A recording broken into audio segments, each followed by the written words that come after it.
Bonjour, bienvenue pour le conte de 17 heures. Nul ne sait ce qu'elle avait fait pour offenser son père, ou alors plus personne ne s'en souvient. Mais ce qu'on sait, c'est quelle punition il lui a donnée.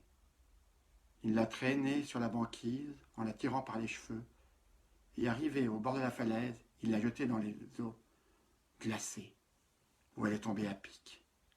Là, elle s'est retrouvée au fond de la mer, et les poissons se sont repus de sa chair et de ses os et en ont fait un bon festin. Et elle est restée là, sans bouger, tas d'os.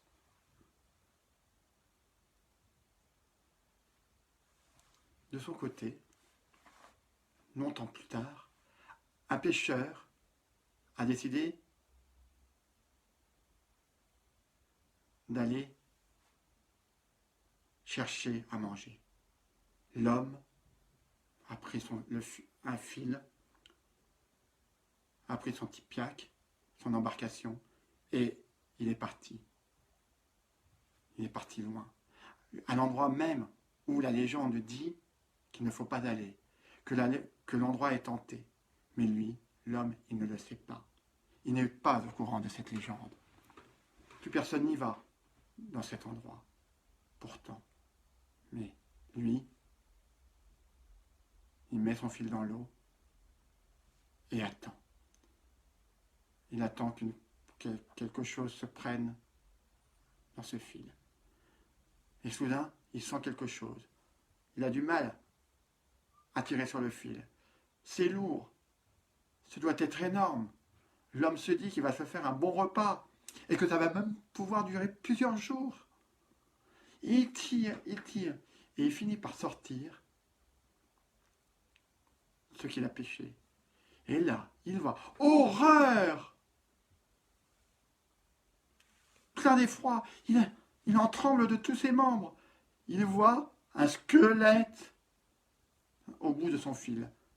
Le fil est pris d'un côté dans son bateau, de l'autre au squelette. L'homme a peur. D'effroi, il décide de pagayer pour revenir sur la banquise. Il pagaille. Le squelette est debout, semble vouloir le poursuivre. Il continue. Il va tellement vite que le squelette tombe dans l'eau. Mais il se remet debout au bout de quelques instants. Et enfin, l'homme arrive sur la banquise. Il court jusqu'à ce qu'il arrive dans son igloo. Là, il se dit qu'il est sauvé. Il en remercie les esprits. Le danger semble loin. Mais non. Le squelette, sentant la chaleur de l'igloo, est entré. L'homme a peur. L'homme ne sait plus quoi faire. Il a allumé une lampe et voit très bien le squelette tapi au fond de son igloo. Les os dans tous les sens. L'homme observe de loin ce squelette. Il a l'impression qu'il lui sourit. Alors, il s'approche doucement. Il perçoit que ce squelette semble effrayé. Alors, il s'approche tout doucement, très gentiment. Mais malgré la gentillesse de l'homme, le squelette a peur. L'homme prend tous les os et reconstitue le squelette dans le bon sens, remettant les os là où ils doivent être.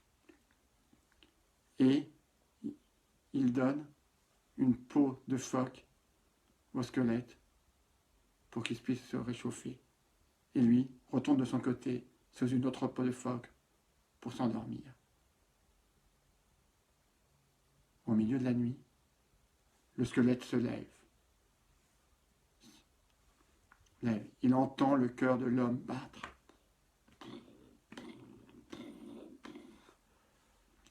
Le squelette s'approche de l'homme, enfonce une main dans sa chair, On retire le cœur qu'elle place au milieu de ses os.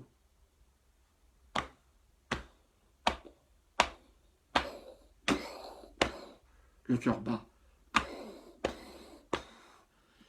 Et ce cœur réchauffe le squelette. Le squelette sent son pouls revenir petit à petit.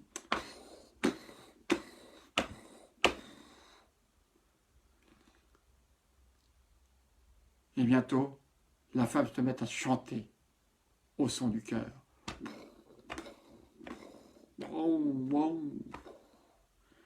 Et petit à petit, la chanson appelle la chair qui se forme autour des os du squelette.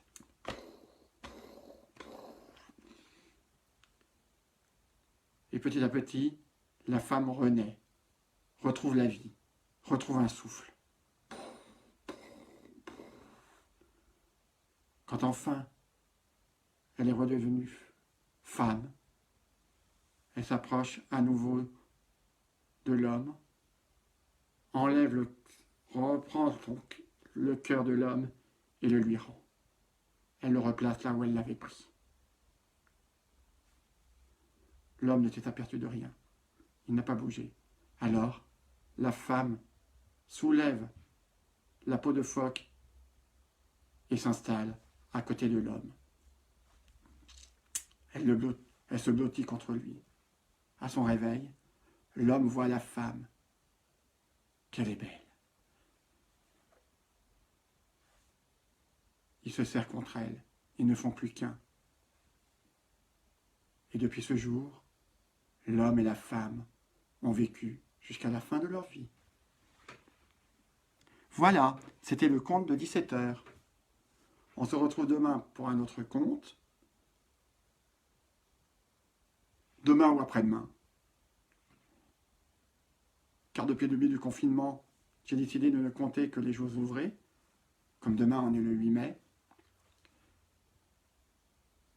Vous verrez bien, ce sera la surprise. En attendant, n'hésitez pas à commenter ce conte, cette vidéo, à la partager, à me dire ce que vous en pensez, et n'hésitez pas à aller visiter mon site http://leconteurpoète.free.fr. Bonne fin de journée.